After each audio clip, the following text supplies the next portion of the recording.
Hello, my name is Kitchen. I'm going to try to teach you how to start a F-18 on a multiplayer server and what I would expect you to know, or at least help you out by doing this. So I'm going to close my canopy with left Control C first so it's a little quieter.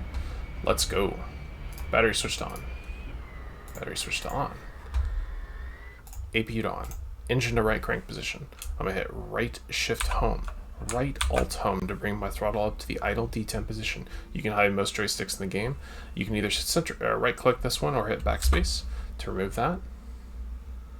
We're on the carrier. I'm going to set my INS switch to this carrier position. I'm going to turn on my MFDs by right clicking them today. You can scroll most knobs in the game with either your scroll wheel on your mouse or left click and drag. I'm going to do so. I'm going to turn my hub symbology on to max brightness. I'm going to turn the volume down on the radio because the AI will try to talk to me. We're going to pause here. This is kind of an important step. We don't want to miss it. It's going to make your startup procedure much faster if you can get all these steps done, but this is the most important one. Carry position to CV or ground if you're on the ground. And we're going to wait till the bottom MFCD turns on, and we're going to click the bottom left button that says STD heading, stored heading. Stored heading. Alright, now we can continue on. Let's go to the left engine. Let's turn the left engine on.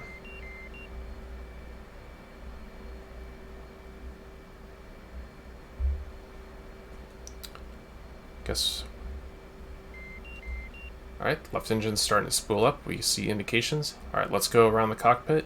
Let's push all the buttons. Let's turn our oxygen system on. Adjust your volume, RWR, and weapons to what you want them to be. This will control how much beeping you hear in your ear. This will control the sidewinder sounds. Very useful. FCS to reset. Takeoff trim. Adjust your position of formation lights. You can scroll those up to whatever you like. I usually leave them on because the AI doesn't seem to matter. They just shoot you anyway. Master arm to on. Since I always run a center fuel tank only for most missions, I go ahead and pre-select center on my jettison select. Select jettison, I right click it over to the stores. That way in flight, all I have to do is left click and hit jettison. Set a bingo fuel. Scroll it up to whatever you desire. I typically set mine to 2,000 pounds. Click stop on your right MFD. Turn your HMD up to a reasonable brightness that you like. Uncage by, I usually use scroll wheel. Arm your ejection seat. If you want to use chaff and flares, right click your MF area or dispenser to the bypass position. Turn on your RWR. You'll hear a beep, and this also will turn on if there's radar contacts around you. Let's check our INS alignment. Our INS alignment just finished. 0.5 OK. Let's go to the INS switch. Let's turn it over to navigation if you're before 1991, or IFA if you're on after 1991 in the map. Radar switch to operate. Your radar will not work on the ground if your wheels are touching the ground. But in flight, it'll immediately turn on. Check our left MFD, flaps off, ailerons off. We have hit the buttons too early for our engines. We're going to click reset and take off trim one more time. Left MFD is clear of errors. Let's go ahead and grab weapons and fuel and get our wheel chocks off. Let's go. Communications menu is backslash, ground crew, rearm, refuel. If you have a stored loadout from the mission editor, I highly recommend you get the mission editor and a skin. If you're really cool like some people, you can get a custom skin. Click OK.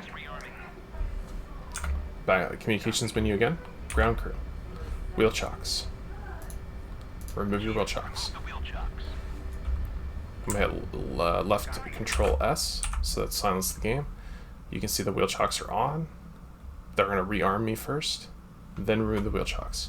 Hit F1. To go back inside the plane, left Control S again to unsilence the game. Let's turn data link on. If you look down your MFD, sensor select down twice. Let's scroll to 160 miles. Data link on. This will give you situational awareness on from earwax and other friendlies. IFF switch to on. Last thing we can do is set up TAC and ICLS. This will help you land on the carrier.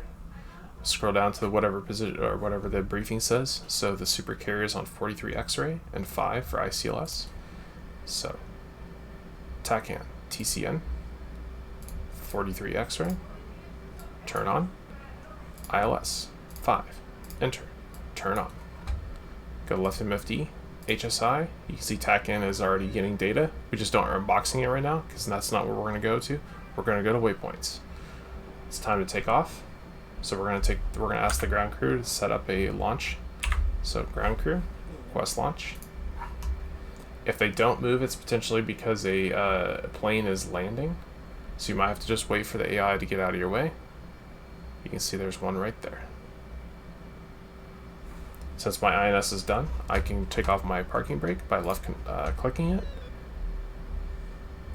My wings are still folded because I'm on the carrier, and that's handy because you don't have to hold nose wheel steering. If you want it in high, you can just click it once, and you're ready to taxi over and take off.